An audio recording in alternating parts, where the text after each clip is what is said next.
ওকে, তো আমরা শুরু করছি আমাদের আজকের ক্লাস। আজকে আমরা শিখব চতুর্থ শ্রেণীর জ্যামিতি।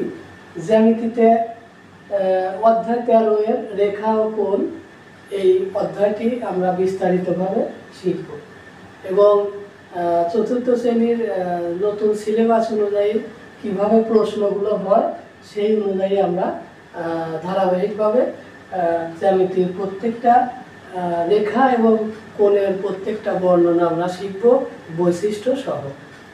ওকে, দেখো এখানে রেখা ও কোণ। প্রথমে আমরা শিখব রেখা। রেখাটা কি?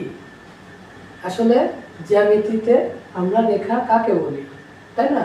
তো দেখো এখানে রেখা বিন্দুর চলার পথকে রেখা বলে। আমি সহজ ভাষায় লিখেছি যে যখন একটি বিন্দু, মনে করো এই একটা বিন্দু, এই বিন্দুটা যেদিকেই যাবে সেদিকেই একটি রেখা হবে। এই বিন্দুটা যেদিকে যাবে সেদিকে একটি রেখা হবে। এই বিন্দুটা যেদিকে যাবে সেদিকে একটি রেখা হবে। তো দেখো এই জন্য বলা হয়েছে বিন্দুর চলার পথকে রেখা বলে। সহজ। সে রেখাটা সরল রেখা হতে পারে, সে রেখাটা বক্ররেখা হতে পারে। তো আমাদের এখানে আলোচনায় বক্ররেখা সরল রেখা বলতে, সরল রেখা আছে কিন্তু বক্ররেখা বলতে কোনো রেখা বলা নেই। তো আমরা জানি যে বিন্দুর চলার পথকে রেখা বলে। সেটা সে রেখাটা বাঁকা হতে পারে বা সোজা হতে পারে, সেটা কোনো ব্যাপার না, কিন্তু সে বিন্দু যেদিকে চলবে সেটাই রেখা হয়ে যাবে। তো আমরা বিন্দুকে সোজা পথেই রেখেছি। দেখো আমরা চিত্র এঁকে দেখিয়েছি রেখা ক খ, অর্থাৎ সোজার দিকেই আঁকিয়ে দেখেছি। সবসময় সোজার দিকে আঁকালে ভালো, দেখতেও ভালো দেখা যায়। বিষয়টা হয়েছে এটাই হলো একটি রেখা। বিন্দু ক থেকে খ পর্যন্ত চলে গেছে, এটা একটি রেখা। তো দেখো রেখা, আমরা রেখার সংজ্ঞা বা রেখা কি জানলাম। এখন দেখো রেখার বৈশিষ্ট্যটা কি। এখন আমাদের পরীক্ষায় বেশি প্রশ্ন কাঠামোতে সবসময় কোনো কিছুর সংজ্ঞা অথবা কি এবং তার 2টি বা 3টি বৈশিষ্ট্য লিখতে বলে। তো আমরা কি করব, সেই বৈশিষ্ট্যগুলো আজকে রেখার প্রত্যেকটার সংজ্ঞা জানবো, চিত্র দেখব এবং বৈশিষ্ট্যগুলো জানব। এটুকু জানলেই হয়ে যাবে, এর বেশি জানার দরকার নাই। এটুকু জানলেই একটা মানুষ পুরোপুরি এই জ্যামিতি অধ্যায়ের সব কিছু খুঁটিনাটি জেনে যাবে এবং পরবর্তীতে এইটুকুই যদি আয়ত্ত করতে পারে, এইটুক থেকেই আরও বিস্তারিতভাবে বিভিন্ন কৌশলে বিভিন্নভাবে তুমি সাজিয়ে সেইগুলা লিখতে বা পড়তে পারবে। তো দেখো রেখার বৈশিষ্ট্য। রেখার বৈশিষ্ট্য কি আছে? একে আছে দেখো বিন্দুর চলার পথই রেখা। আমি একটি বৈশিষ্ট্য লিখেছি সংজ্ঞা থেকেই, যে বিন্দু যেদিকেই যাবে সেটাই একটা রেখা হবে। তাহলে রেখার বৈশিষ্ট্যের মধ্যে এটা লেখা যায় বিন্দুর চলার পথই রেখা, তাই না? তারপরে দেখো রেখার বৈশিষ্ট্য, রেখার দৈর্ঘ্য আছে। অর্থাৎ রেখার কিন্তু দেখো দৈর্ঘ্য আছে, ক থেকে খ পর্যন্ত চলে গেছে, এটি একটি লম্বা, কিন্তু দেখো এটিও তার একটি বৈশিষ্ট্য। তারপরে দেখো রেখার পুরুত্ব নেই। অর্থাৎ পুরুত্ব বলতে রেখার উচ্চতা বা ঘনত্ব, এটুকু কিন্তু এখানে নেই। রেখা শুধু লম্বাভাবে চলে গেছে। পুরুত্ব বলতে উপরে নিচে প্রস্থ বা ঘনত্ব কিন্তু নেই। সেই জন্য এই কথাটিও যুক্তিসঙ্গত, রেখার পুরুত্ব নেই। রেখার কিন্তু দৈর্ঘ্য আছে কিন্তু রেখার কি পুরুত্ব নেই। তারপরে 4-এ আমি লিখেছি রেখার দৈর্ঘ্য অসীম, অর্থাৎ যত দূর ইচ্ছা বাড়ানো যায়। আসলে রেখাটা এমন যে সে বিন্দু যত দূর ইচ্ছা সে যেতে পারবে, আবার অল্প দূরও যেতে পারবে, এর কোনো ধরাবাঁধা নিয়ম নেই। রেখা আছে, রেখা তার মতো করেই চলবে। অর্থাৎ রেখা অসীম, যার কোনো সীমা নেই। এই জন্য বলা হয়েছে যে যত দূর ইচ্ছা বাড়ানো যায়, রেখাকে যত দূর ইচ্ছা বাড়ানো কমানো বাড়ানো যায়। তো দেখো আমরা রেখার চারটি রেখার চারটি বৈশিষ্ট্য আমরা শিখলাম। এখন দেখো আমরা রেখাংশ কি, রেখাংশের বৈশিষ্ট্য জানবো। তো দেখো রেখাংশ যার দুটি প্রান্ত বিন্দু আছে তাকে রেখাংশ বলে। দুটি প্রান্ত বিন্দু দেখো ক এবং খ, এই যে দেখো কতে একটা বিন্দু আঁকা আছে, খতে একটা বিন্দু আঁকা আছে, এই একটা এই একটা, তাহলে প্রান্ত বিন্দু কয়টা হলো? দুটি। অর্থাৎ রেখাংশ রেখাংশ হলো কোনো রেখার অংশ, তাকে কমানোও যাবে না বাড়ানোও যাবে না, যতটুকু নেবেন ততটুকুই হবে, তাই না? তো এই জন্য একে বলা হয় রেখাংশ। তার প্রান্তবিন্দু দুটিই থাকে, কোনো দিকেই বাড়ানো যাবে না, কোনো দিকেও কমানো যাবে না। এই জন্য রেখাংশ যার দুটি প্রান্তবিন্দু আছে তাকে রেখাংশ বলা, অর্থাৎ বইয়ের ভাষায়। তো দেখো এখানে ক বিন্দু খ বিন্দু দুইটা মিলে আমরা দুটি প্রান্তবিন্দু চিত্র এঁকে দেখিয়েছি। তারপরে দেখো বৈশিষ্ট্য বৈশিষ্ট্য একের প্রান্তবিন্দু দুটি, অর্থাৎ রেখাংশের বৈশিষ্ট্যে আমি 1 নম্বরে লিখেছি এর প্রান্তবিন্দু দুটি। অবশ্যই, কারণ আমরা আগেই সংজ্ঞায় বলেছি যে এর প্রান্তবিন্দু দুটি, যার দুটি প্রান্তবিন্দু আছে সেই রেখাংশ, তাহলে অবশ্যই সে তার বৈশিষ্ট্যে দুটি প্রান্তবিন্দু আছে এটা লেখা যাবে। সংজ্ঞা থেকেই বৈশিষ্ট্য তৈরি করা যায়, নিজের কৌশলতা অবলম্বন করে লিখতে হবে। হ্যাঁ, তাহলে দেখো একের প্রান্তবিন্দু দুটি, তাহলে 2 নম্বরে লিখেছি রেখার অংশ, অর্থাৎ রেখাংশ হলো একটি রেখার অংশ, কোনো রেখা থেকে আমরা কেটে নিয়ে এসে সেই অংশটুকু লিখি, এই জন্য আমি লিখেছি যে রেখার অংশই হলো রেখাংশ। এটাও একটা বৈশিষ্ট্য বলা যায়। 3 নম্বরে দেখো আমি লিখেছি রেখাংশ সসীম। রেখাংশ সসীম অর্থাৎ একে আর বাড়ানো যায় না। সসীম বলতে সীমাবদ্ধ, অসীম না, সীমাবদ্ধ সসীম। সেটাকে কি করা যায় না, খ দিকেও বাড়ানো যাবে না, কর দিকেও বাড়ানো যাবে না, অর্থাৎ যেমন যতটুকু আছে ততটুকুই একটি রেখাংশ। এই জন্য রেখাংশকে সসীম বলা যায়, সেই জন্য রেখাংশ সসীম, একে আর বাড়ানো যায় না। তো দেখো আমরা রেখা এবং রেখাংশ শিখলাম। এবার দেখো আমরা রশ্মি এবং লম্ব সম্পর্কে জানবো। তো দেখো রশ্মি যার একটি প্রান্ত বিন্দু আছে তাকে রশ্মি বলে। অর্থাৎ আমরা আগে শিখেছি রেখাংশ কাকে বলে, আমরা আগে শিখেছি রেখাংশ। রেখাংশ আর রশ্মির মধ্যে মিল এবং অমিল রয়েছে। তো অনেক সময় আমরা এই বিষয়টি গুলিয়ে ফেলি, যেমন রশ্মি কাকে বলে আমরা লিখে ফেলি যে যার দুটি প্রান্ত বিন্দু আছে তাকে রশ্মি বলে। আবার রেখাংশ কাকে বলে অনেক সময় লিখি যার একটি প্রান্ত আছে তাকে রেখাংশ বলে। তো দেখো এইটুকু গুলিয়ে যাতে না ফেলি আমরা তার জন্য একটি কৌশল অবলম্বন করব, এবং এই কৌশলটি যদি মনে রাখতে পারো তাহলে সারা জীবন রেখাংশ এবং রশ্মির মধ্যে পার্থক্য বুঝে যাবে এবং রেখাংশ কোনটা রশ্মি কোনটা বুঝে যাবে। তো দেখো আমরা যদি রশ্মি লিখি,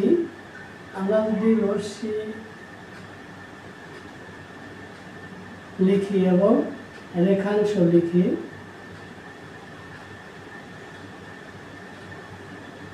এই দুইটার মধ্যে দেখো আকৃতিতে রশ্মি ছোট এবং রেখাংশটা বড়। রশ্মিটাকে আমরা আকৃতিতে মনে দেখছি ছোট এবং রেখাংশটা বড়।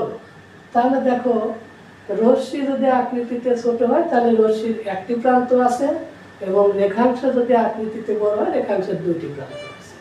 এই বিষয়টা যদি মনে রাখতে পারো যে রশ্মি ছোট তাই তার একটি প্রান্ত আছে, রেখাংশ একটু বড় তাই তার দুইটি প্রান্ত আছে, এই কথাটা একটু মাথার মধ্যে রাখতে হবে। তাহলে রশ্মি এবং রেখাংশের মধ্যে কোনো সমস্যা হবে না, তোমরা সঠিকভাবে লিখতে পারবে। তো দেখো রশ্মি যার একটি প্রান্ত বিন্দু আছে তাকে রশ্মি বলে, অর্থাৎ রশ্মি আকৃতি ছোট রেখাংশের চেয়ে, তাই এর একটি প্রান্ত, আর রেখাংশ আকৃতিটা দেখতে একটু বড়, তাই দুইটি প্রান্ত।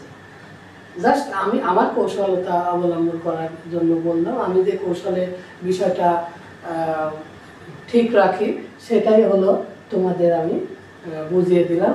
তো দেখো যার একটি প্রান্ত বিন্দু আছে তাকে রশ্মি বলে। চিত্র আমরা দেখো আঁকালাম। ক খ, এখানে খ থেকে দেখো আমি আরো বাড়িয়ে দিয়েছি, কারণ রশ্মির শুধু প্রান্ত বিন্দু একটি আছে। আমি মনে করলাম ক প্রান্ত বিন্দু শুধু একটি প্রান্ত আছে, এদিকে আর বাড়ানো যায় না, এবং কটা অফ অর্থাৎ এক প্রান্ত স্থির থাকবে এবং দ্বিতীয় প্রান্তটা বাড়ানো যাবে, যত দূর ইচ্ছা বাড়ানো যাবে, অর্থাৎ দ্বিতীয় প্রান্ত অসীম, সসীম নয়, কারণ দ্বিতীয় প্রান্তটাকে যত দূর ইচ্ছা বাড়ানো যাবে, কিন্তু প্রথম প্রান্তটাকে একটি প্রান্ত বিন্দু যেটা, এটাকে আর বাড়ানো যাবে না। তাহলে আমরা জানলাম রশ্মির একটি প্রান্ত আছে এবং অপর প্রান্ত অসীম, যত দূর ইচ্ছা বাড়ানো যায়। তো দেখো বৈশিষ্ট্য আমরা এবার দেখি। রশ্মির বৈশিষ্ট্য কি আছে? রশ্মি একটি প্রান্ত বিন্দু থাকে। হ্যাঁ, সংজ্ঞা থেকে আমরা জানলাম যে এর একটি প্রান্ত বিন্দু আছে। তাহলে একটি প্রান্ত বিন্দু থাকে। রশ্মিকে শুধু একদিকে বাড়ানো যায়, অর্থাৎ আগে বললাম যে রশ্মিকে এক প্রান্ত বিন্দু স্থির রেখে আর এক প্রান্ত বিন্দু বাড়ানো যায়। তো এই কথাই আমি লিখেছি, রশ্মিকে শুধু একদিকে বাড়ানো যায়, এটাও বৈশিষ্ট্য লেখা যায়। আবার দেখো অপর প্রান্ত অসীম, অর্থাৎ অপর প্রান্ত, এক প্রান্ত স্থির এবং যে প্রান্তটা বাড়ানো যায় সেই প্রান্তটা অসীম, অর্থাৎ যত দূর ইচ্ছা বাড়ানো যায়। তাহলে এবার দেখো আমরা রশ্মি সম্পর্কে জানলাম, বৈশিষ্ট্য জানলাম, এবার লম্ব সম্পর্কে জানবো। লম্বটা কি? দেখো এখানে একটি রেখা যদি অপর একটি রেখার সাথে সমকোণে ছেদ করে অথবা মিলিত হয় তবে তাকে লম্ব বলে। এখন দেখো আমরা মনে করি লম্ব এবং সমকোণ একই বিষয়টা আসলে একই।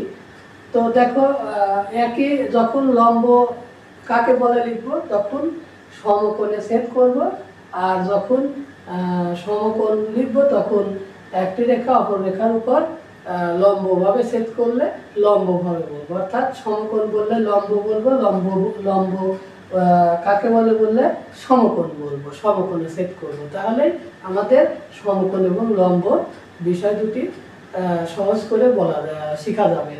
তো দেখো যদি অপর একটি রেখার সাথে সমকোণে ছেদ করে তবে তাকে লম্ব বলে। একটি রেখা অপর একটি রেখা, অর্থাৎ দুটি রেখা। এই যে ভূমিতে একটি রেখা লিখেছি এবং দেখো অপর রেখাটি এই ভূমির একটি রেখার উপর লম্বভাবে অর্থাৎ সমকোণে আঁকিয়ে সেট করে রেখেছি, অর্থাৎ এটাই হলো লম্ব। চিত্র আমরা দেখালাম। এবার দেখো বৈশিষ্ট্য। এখন এই লম্বের বৈশিষ্ট্য আমরা দুটি লিখলাম। পরীক্ষায় দুটি বা তিনটি বৈশিষ্ট্য চায়, সচরাচর দুটি চায়, তো ন্যূনতম দুইটি লিখে রেখেছি। একটি লম্বের একটি কোণ সমকোণ, অর্থাৎ লম্ব যে আমরা আঁকালাম, আমরা তো আঁকানোর সময় বলেছি যে সমকোণে ছেদ করে, অর্থাৎ তাহলে লম্বের একটি কোণ, এই কোণটি অবশ্যই সমকোণ, এবং একটি রেখা অন্য রেখার সাথে লম্বভাবে থাকে। অর্থাৎ লম্ব কিভাবে থাকে? একটা রেখার সাথে আরেকটি রেখা লম্বভাবে থাকে, এটাও একটি বৈশিষ্ট্য। তো আমি দুটি বৈশিষ্ট্য লিখলাম। এখন আমরা রশ্মি এবং লম্ব সম্পর্কে জানলাম। এবার দেখো সমান্তরাল রেখা কাকে বলে এবং সমান্তরাল রেখার চিত্র এবং বৈশিষ্ট্য জানবো। তো দেখো দুটি রেখা যদি সব সময় একে অপর থেকে সমান দূরত্বে থাকে, কখনো মিলে না যায়, তাকে সমান্তরাল রেখা বলে। অর্থাৎ যে এমন দুটি রেখা হতে হবে যে রেখা সবসময় কি করবে? সমান দূরত্বে অবস্থান করবে। যদি 5 সেন্টিমিটার দূরত্বে যায় তাহলে 5 সেন্টিমিটারই থাকবে, যদি 10 সেন্টিমিটার দূরত্বে থাকে এবং 10 সেন্টিমিটার দূরত্ব নিয়েই চলবে সবসময়। এরকম যদি হয় এবং কখনো দুইজন একসাথে মিলে না যায়, এরকম হলে আমরা কি করব, তাকে বলবো সেটা হলো সমান্তরাল রেখা, তাই না? তাহলে সমান্তরাল রেখা আমরা চিত্র দেখো আঁকলাম, এই একটি রেখা, এই একটি রেখা, দেখো তাদের মাঝের দূরত্ব আমি সমানভাবে এরা চলে যাচ্ছে। তাহলে মাঝে যদি সমান দূরত্ব থাকে তাহলে অবশ্যই তারা কখনোই মিলবে না, এইভাবে যাইতেই থাকবে। এরকম যদি হয় তাহলে সেটা হবে সমান্তরাল রেখা। তো দেখো চিত্র আঁকালাম, এবার বৈশিষ্ট্য। এখন বৈশিষ্ট্যে দেখো এদের মাঝের দূরত্ব সমান। আমি এই চিত্র থেকেই, এই সংজ্ঞা থেকে লিখে রেখেছি যে এদের মাঝের দূরত্ব সবসময়ই কি সমান দূরত্ব, তাই মাঝের দূরত্ব কি সমান, এটাও একটি বৈশিষ্ট্য। এবং রেখা দুটি কখনোই মিলবে না, সংজ্ঞা থেকেই আমরা জেনেছি আসলে রেখা দুটি যদি মাঝের দূরত্ব সমান থাকে কখনো মিলবে না। 3 বলেছি সমান্তরালের উদাহরণ, অর্থাৎ সমান্তরালের এরকম চিত্র আছে বা বাস্তব জগতে কি কি চিত্র আছে আমি তার 2-3টা উদাহরণ লিখে দিয়েছি। সমান্তরালের উদাহরণ হলো রেল লাইন, মই, দেওয়াল হতে পারে, দেওয়াল বা পাঁচিল, এগুলা হইতে পারে। তো আমি 2টা লিখে রেখেছি এবং এরকম আরো অনেক এই রকম আকৃতির যত কিছু আছে সবগুলাকে আমরা সমান্তরাল বলতে পারি। তো আজকে আমরা রেখা থেকে শুরু করে সমান্তরাল পর্যন্ত শিখলাম। এরপরে আমরা শিখব কোণ, অর্থাৎ প্রত্যেকটা কোণ কাকে বলে, প্রত্যেকটা কোণের আমরা সংজ্ঞা সহ চিত্র এবং বৈশিষ্ট্য জানব। এবার আমরা কোণ সম্পর্কে জানব।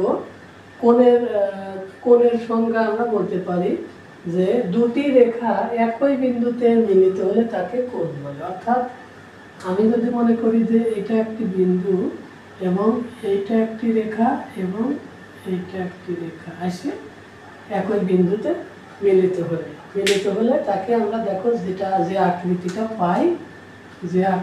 পাই সেটাই হলো কোণ। তাহলে আমাদের কোণের সংজ্ঞা দাঁড়ালো যে দুটি রেখা একই বিন্দুতে, একটি বিন্দুতে যদি মিলিত হয় বা ছেদ করে তাহলে তাকে আমরা কোণ বলি। এখন সেটা কি ধরনের কোণ সেটা নির্ভর করবে কোণের প্রকারভেদের উপর। তো আমি একটি কোণ আঁকালাম, এটাই হলো একটি কোণ। এখন এটা সূক্ষ্ম কোণ কি সমকোণ কি স্থূল কোণ সেটা বিষয় না, আমি কোণের সংজ্ঞা দিলাম এবং কোণের চিত্র আঁকালাম, তাই না? তাহলে এটা হলো কোণের চিত্র। এবার দেখো কোণকে নিম্নোক্তভাবে ভাগ করা যায়, যথা আমি 4র্থ শ্রেণী অনুযায়ী করেছি।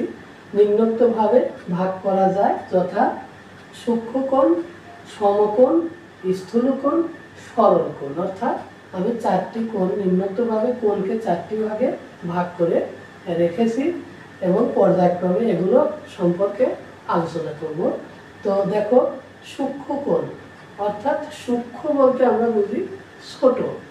তো এখানে ওই রকমই বিষয়টা যে সমকোণ বা 90 ডিগ্রির চেয়ে ছোট কোণকে সূক্ষ্মকোণ বলে। 90 ডিগ্রি মানে সমকোণ। এখানে যদি বলি যে সমকোণের চেয়ে ছোট কোণকে সূক্ষ্মকোণ বলে তাও হবে, অথবা 90 ডিগ্রি কোণকে 90 ডিগ্রির চেয়ে ছোট কোণকে সূক্ষ্মকোণ বলে, সেটাও লেখা যাবে। তো সূক্ষ্মকোণের আমরা চিত্র, এটা সিম্পল, এগুলো অনেক সহজ। চিত্রটা দেখি, দেখো আমি চিত্রটা লিখে রেখেছি এখানে সমকোণ আঁকিয়ে, তারপরে ওখান থেকে আমি সমকোণ থেকে ডান দিকে নেমে গিয়ে যদি আমরা কোনো রেখা টানি সমকোণ থেকে ভিতরের দিকে, অর্থাৎ ডান দিকে যদি নেমে কোনো রেখা টানি, যেখানেই রেখা টানবো সেই কোণটাই সূক্ষ্মকোণ হয়ে যাবে।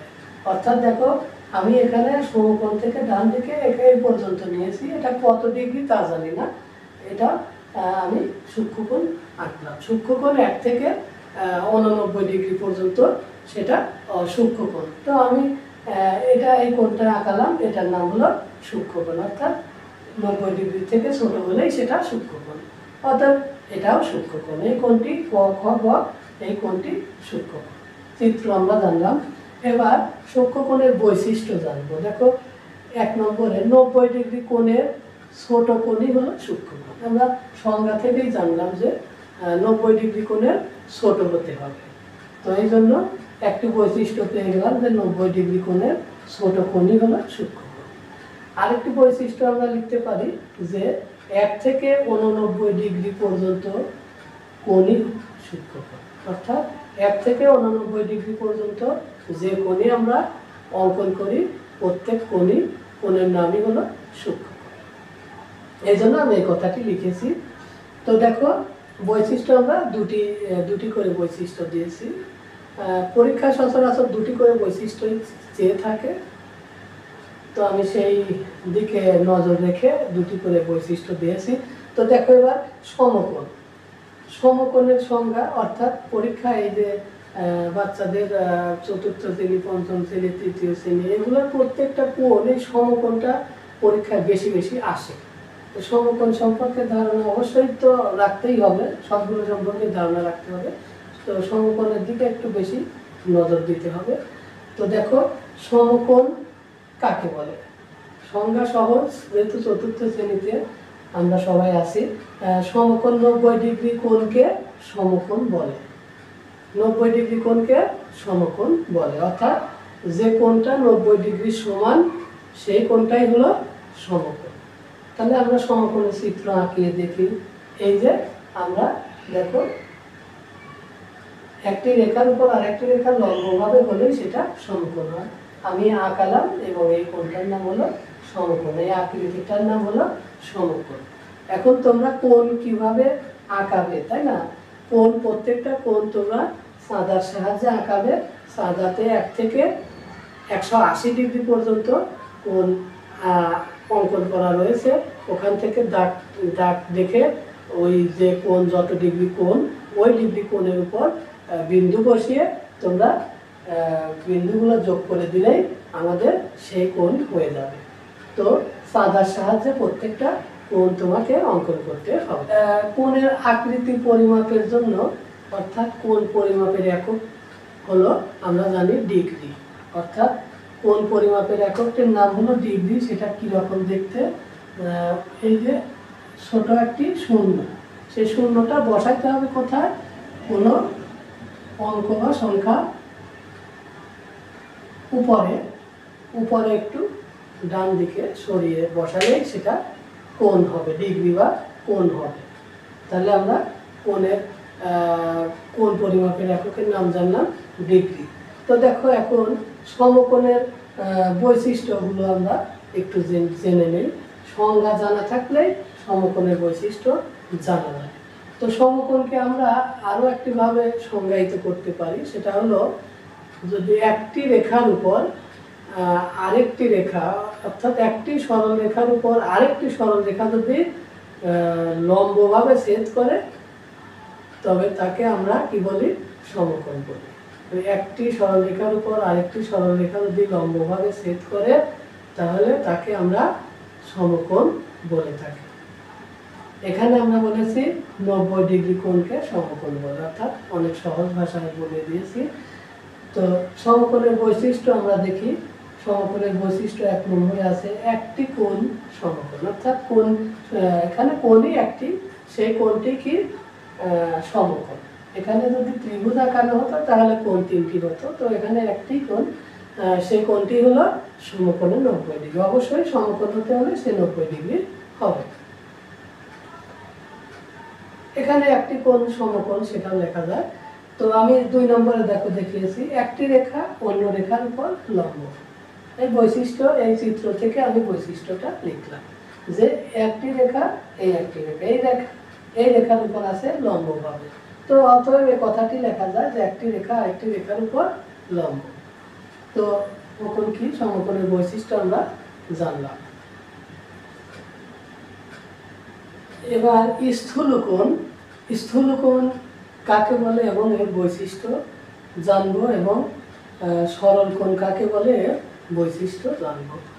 তো স্থূলকোণ 90 ডিগ্রি এর চেয়ে বড় কিন্তু 180 ডিগ্রি এর চেয়ে ছোট কোণকে স্থূলকোণ বলে। 90 ডিগ্রি বড়, 180 ডিগ্রি ছোট কোণকে স্থূলকোণ বলে। নিজের মতো করে বলবে। আমি লিখেছি 90 ডিগ্রির চেয়ে বড় বড়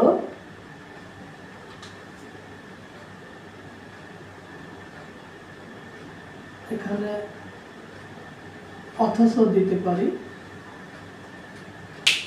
90 ডিগ্রির চেয়ে বড় অথচ 180 ডিগ্রির চেয়ে ছোট কোণকে স্থূলকোণ বলে।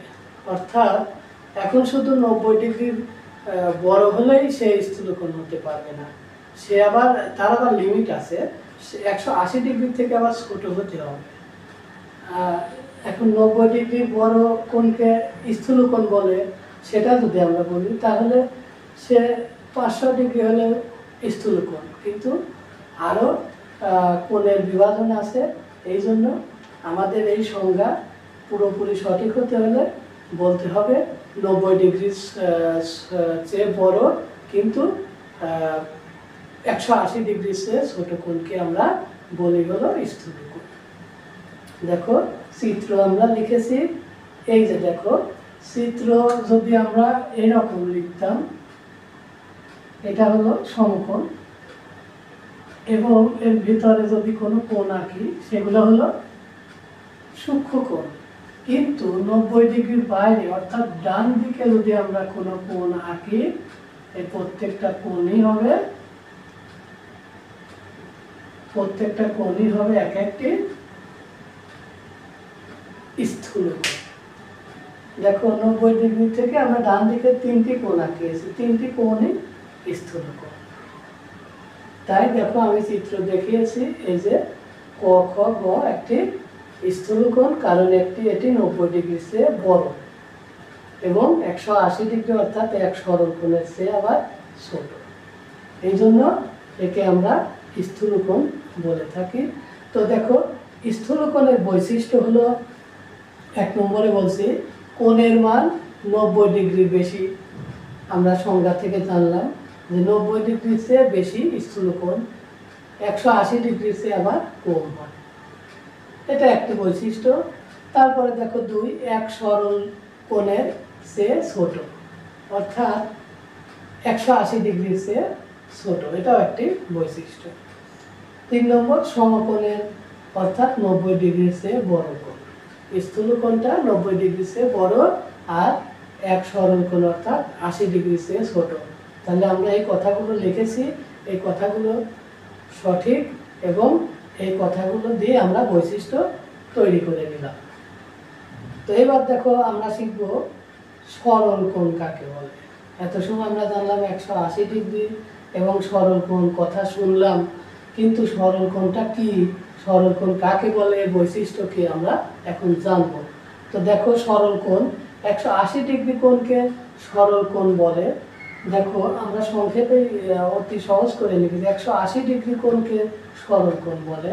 চিত্র এবার দেখো, চিত্রটা দেখো, এটা সোজা একটি সরল রেখা, অর্থাৎ দুইটি রেখা একই বিন্দুতে একই রেখায় অবস্থান করেছে, সেই জন্য এটা হলো সরল কোণ।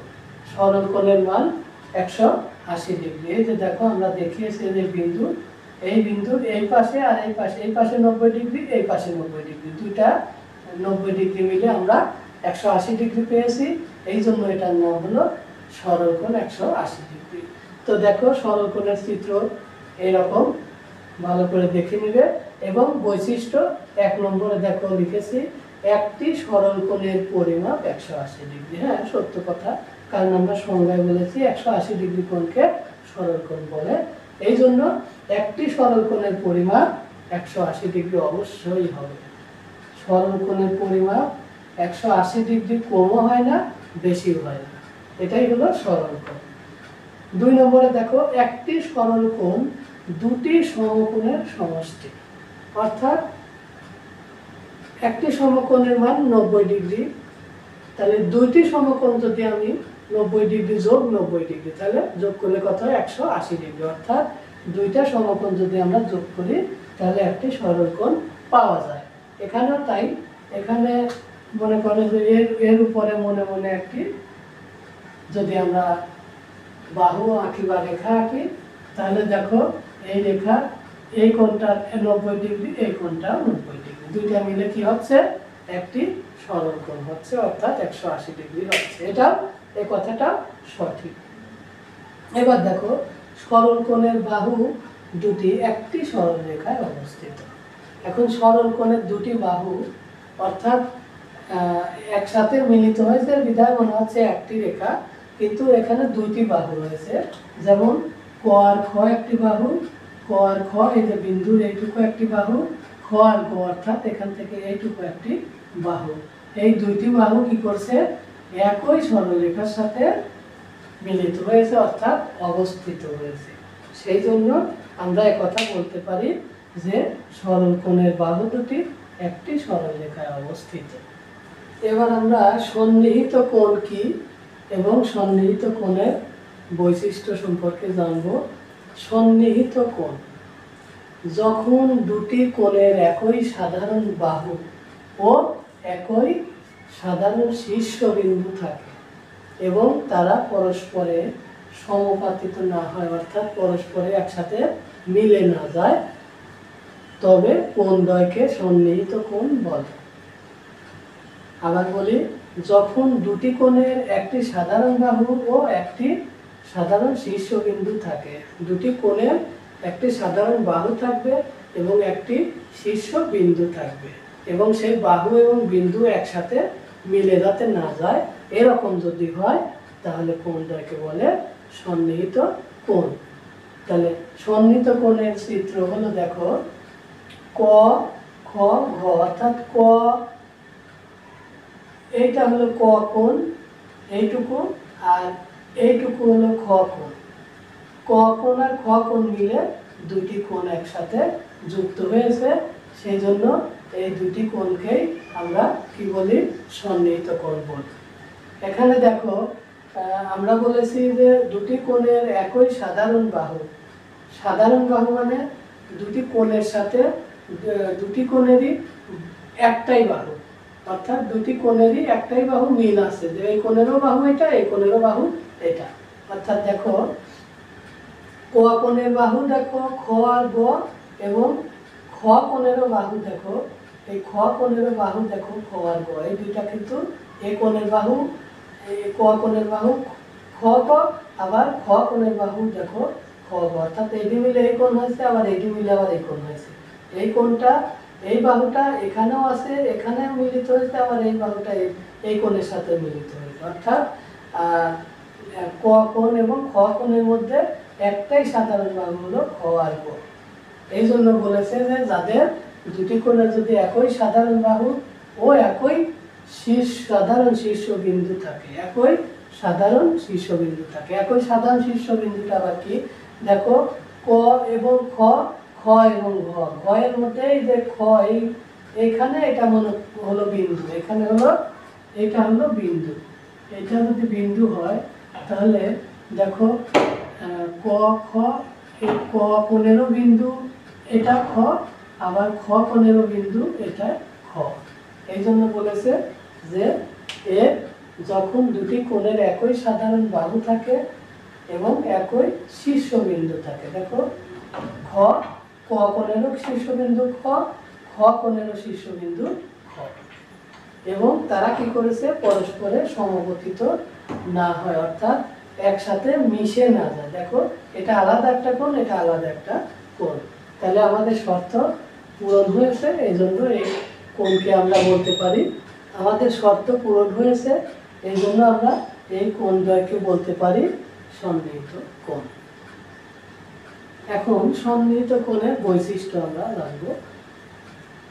সন্নিহিত কোণের সংজ্ঞা যদি চিত্র এবং সংজ্ঞা পরিষ্কারভাবে জানা যায় তাহলে অবশ্যই তার বৈশিষ্ট্য কোনো ব্যাপার না, সেখান থেকে তুমি নিজে নিজেই বের করে লিখতে পারবে।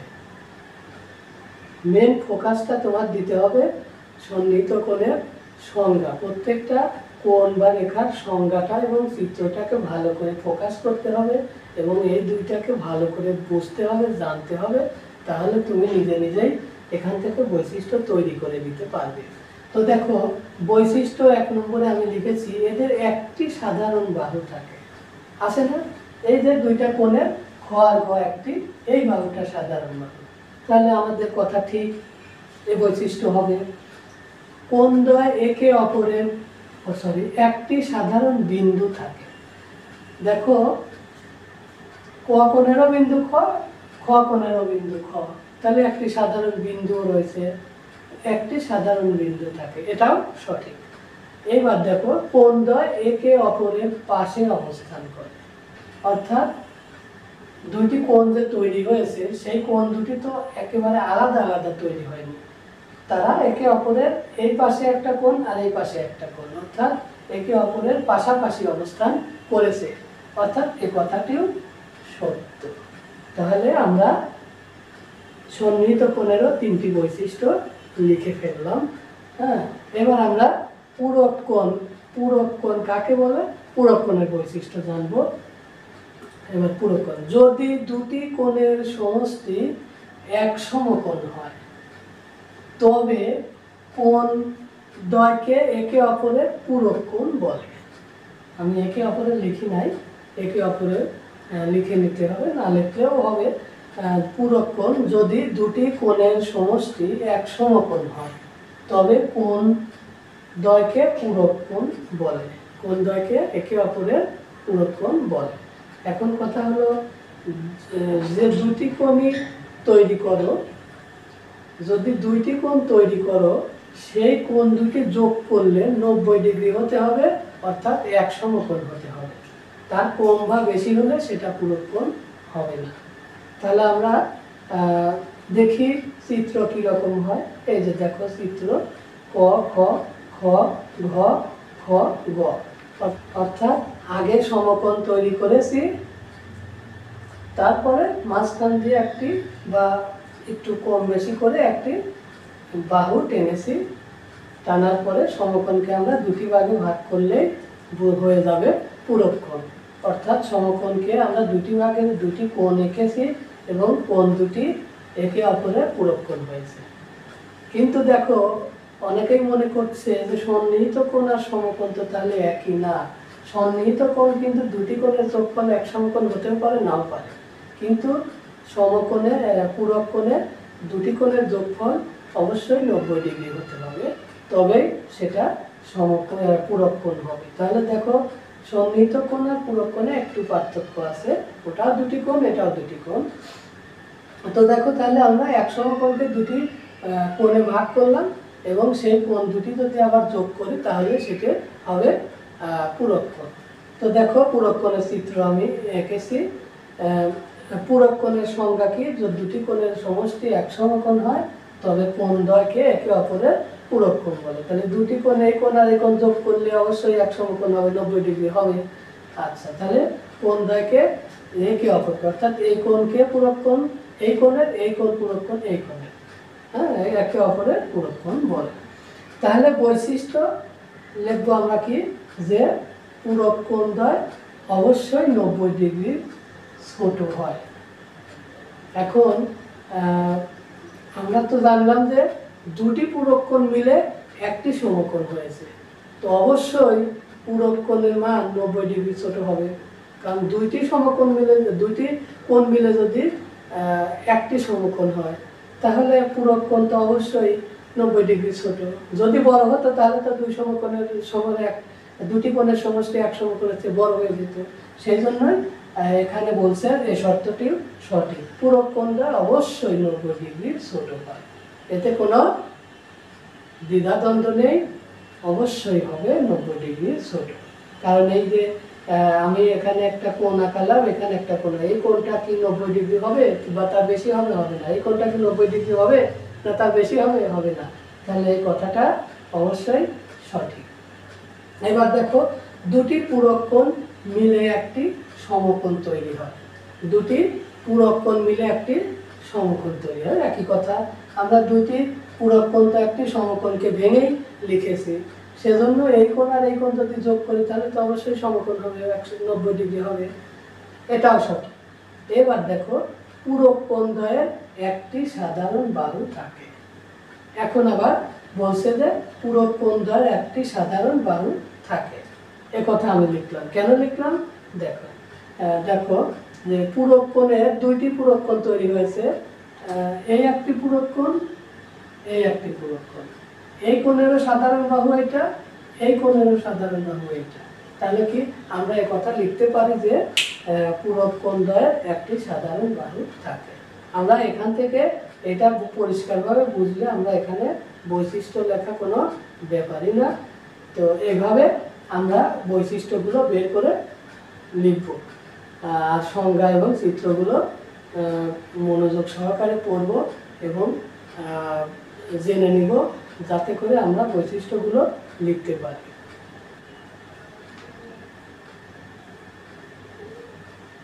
এবার দেখো সম্পূরক কোণ এবং সম্পূরক কোণের বৈশিষ্ট্য আমরা এখন জানব। আগের পাঠে আমরা দেখলাম যে সম্পূরক কোণ, পূরক কোণ কাকে বলে। আগে আমরা পূরক কোণ কাকে বলে শিখেছি, পূরক কোণের বৈশিষ্ট্য শিখেছি। এবার সম্পূরক কোণ। পূরক কোণ আর সম্পূরক কোণ অনেক সময় গুলিয়ে যায়। পূরক কোণ হলো পূরক কোণ যখন আমরা দেখি, পূরক কোণ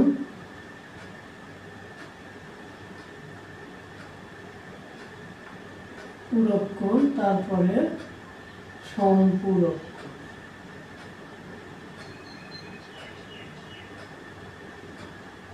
দুইটা আমরা যখন লিখলাম তখন দেখা গেল যে পূরক কোণের আকৃতিটা একটু ছোট আর সম্পূরক কোণের আকৃতিটা একটু বড়। অর্থাৎ পূরক কোণ 90 ডিগ্রি, পূরক কোণের যোগফল হয় 90 ডিগ্রি, আর সম্পূরক কোণের যোগফল হয় 180 ডিগ্রি। পূরক কোণ আকৃতি ছোট, এই জন্য 90 ডিগ্রি মনে করতে হবে, আর সম্পূরক কোণের আকৃতি বড়, এই জন্য 180 ডিগ্রি মনে করতে হবে। যে সম্পূরক কোণ দেখলেই মনে করতে হবে যে তাহলে এটা অবশ্যই পূরক কোণের আকৃতি ছোট, অর্থাৎ পূরক কোণ 90 ডিগ্রি আর সম্পূরক কোণ 180 ডিগ্রি। এরকমও তোমরা মনে করে মানে যাতে গুলিয়ে না যায় সেই জন্য আমি এই টেকনিকটা বললাম। তো আমি এভাবেই মনে রাখি যে পূরক কোণ যখন বলে তখন মনে করি যে 90 ডিগ্রি হবে, আর সম্পূরক কোণ যখন হবে তখন মনে করি যে 180 ডিগ্রি হবে। সেটাই আমি বললাম। তো এখন দেখো সম্পূরক কোণ, যদি দুটি কোণের যোগফল 180 ডিগ্রি হয়, এখানে যদি দুটি কোণের যোগফল 90 ডিগ্রি হয়, তবে কোণদ্বয়কে একে অপরের পূরক কোণ বলে হতো। কিন্তু এখন বলছে যে একই সংখ্যা, জাস্ট এখানে 90 ডিগ্রি পরিবর্তে 180 ডিগ্রি, সংখ্যা কিন্তু সেম। যদি দুটি কোণের যোগফল 180 ডিগ্রি হয়, তবে কোণদ্বয়কে একে অপরের সম্পূরক কোণ বলে। এখন দেখো চিত্র এঁকেছি, চিত্রতে দেখো ক, খ, গ, আর এখানে খ, গ একটি সন্নিহিত বাহু এঁকেছি, এবং এই বাহু দিয়ে আমরা কি করেছি, দুটি কোণ তৈরি করেছি। আমরা জানি যে ক, খ, গ অর্থাৎ এটা একটি সরল কোণ, এর মান 180 ডিগ্রি। এখন এই 80 ডিগ্রির উপর আমি দুটি কোণ বানিয়েছি, এই পাশে একটি কোণ, এই পাশে একটি কোণ। তাহলে দুটি কোণ মিলে হয়েছে 180 ডিগ্রি, এই জন্য এর নাম হয়েছে যে সম্পূরক কোণ। তাহলে আমরা দেখো সম্পূরক কোণের চিত্র জেনে গেলাম। এখন দেখো সম্পূরক কোণের বৈশিষ্ট্য 1 নম্বরে লিখেছি। দেখো সম্পূরক কোণের যোগফল সব সময় 180 ডিগ্রি হবে, অবশ্যই হবে, কারণ আমরা সংজ্ঞা থেকেই জেনেছি যে সম্পূরক কোণ মানেই 180 ডিগ্রি। তাহলে এই কথাটি সম্পূরক কোণের যোগফল সবসময় 180 ডিগ্রি হবে, এই কথাটি সঠিক। এরপর দেখো সম্পূরক কোণদ্বয়ের একটি সাধারণ বাহু থাকে। সম্পূরক কোণদ্বয়ের দেখো এই একটি কোণ, এই একটি কোণ, এই কোণের দেখো একটি সাধারণ বাহু খ, ঘ একটি বাহু আঁকা হয়েছে। সেই এই কোণেরও বাহু খ, ঘ, এই কোণেরও বাহু খ, ঘ, এই জন্য এটাকে সাধারণ বাহু, অর্থাৎ কমন মিল রয়েছে দুটি কোণের মধ্যে। তাহলে এ কথাও সঠিক, সম্পূরক কোণদ্বয়ের একটি সাধারণ বাহু থাকে। এবার একটি কোণ 90 ডিগ্রির বেশি হলে অপর কোণ 90 ডিগ্রির ছোট হবে, এটাও সঠিক। কেন সঠিক? দেখো দুটি কোণের যোগফল 90 ডিগ্রি, তাহলে যদি একটি কোণ 90 ডিগ্রি হয়ে যায় তাহলে আরেকটি কোণ অবশ্যই একটি কোণ যদি 90 ডিগ্রির বেশি হয়ে যায় তাহলে অবশ্যই আরেকটি কোণ 90 ডিগ্রি ছোট হবে। এখানে তাই হয়েছে। দেখো এখানে দেখো এই কোণটি 90 ডিগ্রি চেয়ে বড়, এটা হলো স্থূল কোণ অর্থাৎ 90 ডিগ্রি চেয়ে বড়, আর এই কোণটি 90 ডিগ্রি ছোট। তাহলে এইটি যদি 90 ডিগ্রি বড় হয়েছে বিধায় এটি 90 ডিগ্রি ছোট হয়েছে। এই জন্য এই কথাটিও সঠিক। একটি কোণ 90 ডিগ্রির বেশি হলে অপর কোণ 90 ডিগ্রির ছোট হবে, এটাও সঠিক। তাহলে আমরা সম্পূরক কোণ জেনে গেলাম, সম্পূরক কোণের বৈশিষ্ট্য জানলাম। বিপ্রতীক কোণ, তাহলে বিপ্রতীক কোণ কাকে বলে? দুটি রেখা পরস্পর ছেদ করার ফলে একে অপরের বিপরীতে যে কোণ সমূহ উৎপন্ন হয় তাই বিপ্রতীক কোণ। অর্থাৎ দুটি রেখা যদি একসাথে পরস্পর ছেদ করে তাহলে একজনের বিপরীতে আর একজনের যে কোণগুলি তৈরি হয় সেইগুলোকে আমরা বিপ্রতীক কোণ বলি। যেমন আমরা চিত্র একে দেখিয়েছি, দেখো এই যে একটি রেখা, এই একটি রেখা পরস্পরকে কি করেছে? ছেদ করেছে, যার ফলে এই পাশে একটি কোণ উৎপন্ন হয়েছে, এই পাশে একটি কোণ উৎপন্ন হয়েছে, এই পাশে একটি কোণ উৎপন্ন হয়েছে, ওই পাশে একটি কোণ, অর্থাৎ 4টি কোণ উৎপন্ন হয়েছে। এখন এই ক কোণের বিপরীত কোণ কোনটা? ক কোণের বিপরীতে খ। ক কোণের বিপরীতে যে খ কোণ, এইটাকে আমরা বলি ক কোণের বিপ্রতীক কোণ। ক কোণের বিপ্রতীক কোণ কোনটা? খ কোণ। এবং গ কোণের বিপ্রতীক কোণ কোনটা? ঘ কোণ। এটাই আমরা এই সংজ্ঞাতে বোঝাতে চেয়েছে। এবং বিপ্রতীক কোণের চিত্র হলো এরকম। এখন এখান থেকে আমরা বৈশিষ্ট্যগুলো তৈরি করে নিব। দেখো আমি লিখে রেখেছি একটি বৈশিষ্ট্য 1 নম্বরে, দুটি সরলরেখা পরস্পরকে ছেদ করলে 4টি কোণ উৎপন্ন হয়। এটাও কিন্তু সঠিক, কারণ এই সরলরেখা দুটি যখন ছেদ করেছে, দেখো ক একটি কোণ, খ একটি কোণ, গ একটি কোণ, ঘ একটি কোণ, 4টি কোণ এখানে উৎপন্ন হয়েছে, অর্থাৎ কথাটি সঠিক। এখান থেকে আমরা পেয়ে গেলাম। এবার 2 নম্বরে বিপ্রতীক কোণ সর্বদা সমান হয়। অর্থাৎ এখানে বলছে যে কর বিপ্রতীক কোণ খ, গড় বিপ্রতীক কোণ ঘ। কর বিপ্রতীক ক যদি 60 ডিগ্রি হয় তাহলে খ 60 ডিগ্রি হবে, কারণ বিপ্রতীক কোণ সর্বদা সমান হয়। অর্থাৎ ক যদি 60 ডিগ্রি হয় তাহলে খ 60 ডিগ্রি হতে হবে, গ যদি 100 ডিগ্রি হয় ঘ 100 ডিগ্রি হতে হবে, অথবা গ যদি 60 ডিগ্রি হয় ঘ 60 ডিগ্রি হতে হবে। আমরা এই জন্য এই কথাটি লিখছে বিপ্রতীক কোণ সর্বদা সমান। অর্থাৎ এর বিপ্রতীক কোণ এইটা, এইটা যদি 60 হয় এটা অবশ্যই 60 হতে হবে। সেই কথাটি সঠিক, বিপ্রতীক কোণ সর্বদা সমান হয়, তাই হয়েছে। তোমরা মেপে দেখতে পারো, এটা যে কোণ যত ডিগ্রি হবে এটাও তত ডিগ্রি হবে, এটা যত ডিগ্রি হবে এটাও তত ডিগ্রি হবে। তাহলে আমরা 2 নম্বর বাক্যটি সঠিক, 2 নম্বর বৈশিষ্ট্য নিতে পারি। এবার 3, বিপরীত দিকের কোণগুলি বিপ্রতীক কোণ। অর্থাৎ বিপরীত দিকের কোণগুলি বিপ্রতীক কোণ, একই কথা। এই বৈশিষ্ট্যটাও নিতে পারি, কারণ কর বিপরীত দিক কোনটা? খ। কর বিপরীত কিন্তু ঘ না, কর বিপরীত দিক খ। তাহলে কর বিপরীতে যে কোণটা আছে সেই কোণটাকেই আমরা কিন্তু বিপ্রতীক কোণ বলি। গড় বিপরীতে যে কোণটা আছে ঘ, গ এখানে বিপরীত হলো মানে অপর পক্ষে, যদি গ যদি উত্তর হয় ঘ হলো দক্ষিণ, বিপরীত। তাহলে এইটা আর এইটা, এই কোণ গ কোণ ঘ কোণের বিপ্রতীক কোণ, ঘ কোণ গ কোণের বিপ্রতীক কোণ। এই জন্য বিপরীত দিকের কোণগুলি বিপ্রতীক কোণ প্রমাণিত। অর্থাৎ আমরা বৈশিষ্ট্য 3টি লিখেছি, 3টি বৈশিষ্ট্যই সঠিক। এভাবে তোমরা বিপ্রতীক কোণের সংজ্ঞা আগে পড়ে নিবে, বুঝে নিবে, চিত্র দেখে নিবে, সেখান থেকে বৈশিষ্ট্যগুলো লিখে নিতে পারবে। অধ্যায় 13 রেখা ও কোণের প্রত্যেকটা কোণ এবং প্রত্যেকটা রেখা পার্ট বাই পার্ট আমি বিস্তারিতভাবে বর্ণনা করে দেখালাম, আলোচনা করে বোঝালাম। আমি যতটুকু আমার সাধ্যে ছিল আমি ততটুকু দিয়ে চেষ্টা করেছি, এবং আশা করি তোমরা আমার কথাগুলো বুঝতে পেরেছো। তো রেখা ও কোণের পুরা অধ্যায়ের সমাধান, পুরা অধ্যায়ের আলোচনা আমি করেছি স্টেপ বাই স্টেপ। আমি অনেক যত্ন সহকারে, অনেক চিন্তা ভাবনা করে লিখে নিয়ে ভিডিওটি যাতে মানে ছোট হয় অনেক চেষ্টা করেছি। এই অধ্যায়ে অনেক সংজ্ঞা পড়তে হয়েছে, অনেক সংজ্ঞা লিখতে হয়েছে, অনেক বৈশিষ্ট্য লিখতে হয়েছে, যার কারণে ভিডিওটি অনেক বড় হয়েছে। তাতে কোনো সমস্যা নেই। ভিডিওটি যদি পুরা দেখতে পারো তাহলে অবশ্যই অধ্যায় 13 রেখা ও কোণের বিস্তারিত তোমরা বুঝে যাবে এবং পরীক্ষায় এখান থেকে ভালো ফলাফল করতে পারবে আশা করি। তো আমার ভিডিও যদি ভালো লেগে থাকে তাহলে ভিডিওতে লাইক কমেন্ট শেয়ার করে দিও, আর যদি আমার চ্যানেলে নতুন হয়ে থাকো তাহলে সাবস্ক্রাইব করে রেখো। তো ঠিক আছে, তোমরা আজকের মতো এটুকুই। পরবর্তীতে অধ্যায় 14 জ্যামিতি নিয়ে আমরা চলে আসবো। সে পর্যন্ত ভালো থেকো। আল্লাহ হাফেজ।